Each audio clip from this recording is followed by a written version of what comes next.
बिस्मिल्लाहिर्रहमानिर्रहीम। कुलू वशरबू वला तुसरिफू, खाओ पियो और ज़ाया ना करो। अपने इस मैसेज के साथ छोटी फूफो आपकी खिदमत में हाजिर हैं।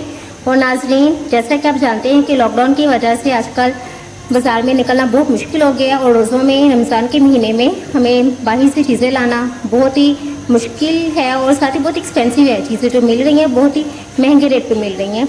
तो इसलिए मैंने सोचा कि आज मैं आपको घर में बूंदी बनाना सिखाऊं, जो आप बड़े आसान तरीके से, बड़े साफ़ सुथरे तरीके से, अच्छे अंदाज में घर में बना सकते हैं खुद से। तो बहुत ही आसान है, आप इसको एक दफ़ा ज़रूर ट्राई करना। घर में आप लोगों को बहुत मज़ा आएगा, बहुत टेस्टी और बहुत अच्छी बनेगी। इसके लिए मैंने लिया है 1 पाव बेसन, 1 खाने का चम्मच नमक, आधा चाय का चम्मच अजवाइन और आधा चाय का चम्मच खाने का सोडा यानी कि मीठा सोडा। इसको मैं अच्छी तरह से मिक्स कर लूँगी। पहले इसमें थोड़ा थोड़ा पानी डाल के इसको मिक्स करूँगी। बूंदी बनाने के लिए आपने इसका मिक्सचर जो है वो बहुत थिक नहीं बनाना है और ना ही बहुत ज़्यादा ये पतला होना चाहिए। अब मैं इसको हाथ की मदद से मिक्स करूँगी अच्छी तरह से।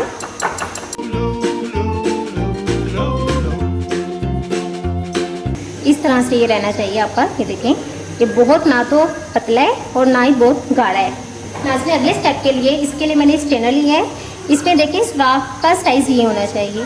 बूंदी बनाने के लिए हम लोगों ने इसका साइज़ बड़ा लेना है। अगर मैंने लंबी वाली बूंदी बनानी है तो इसको मैं इतना थिक रखूँगी। अगर मैं चाहती हूँ गोल वाली बूंदी बनाना तो इसी मटेरियल को मैं थोड़ा सा और पतला कर लूँगी, तो इसी से वो बूंदी बन जाएगी। मैं आपको दोनों तरह की बूंदियाँ बताऊँगी कि किस तरह से निकलनी है। नाज़रीन, घी को मैंने पहले से ही गर्म करने के लिए रख दिया था। ये अच्छी तरह से गर्म हो गया हुआ है। ये वही ऑयल है जिसको मैं अक्सर फ्राई के लिए इस्तेमाल करती रहती हूँ।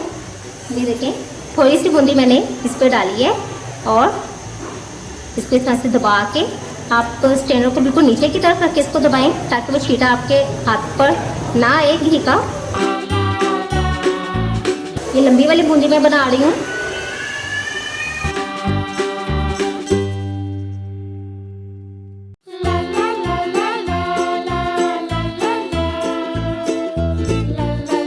गोल वाली बूंदी के लिए मैंने मटेरियल को इतना पतला कर लिया है। देखें, अब मैं इसे गोल बूंदी बनाऊंगी।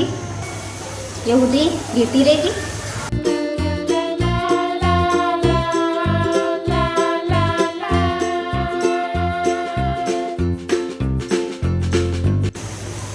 मैं इसी तरह से सारी बूंदी अपनी फ्राई कर लूँगी आप।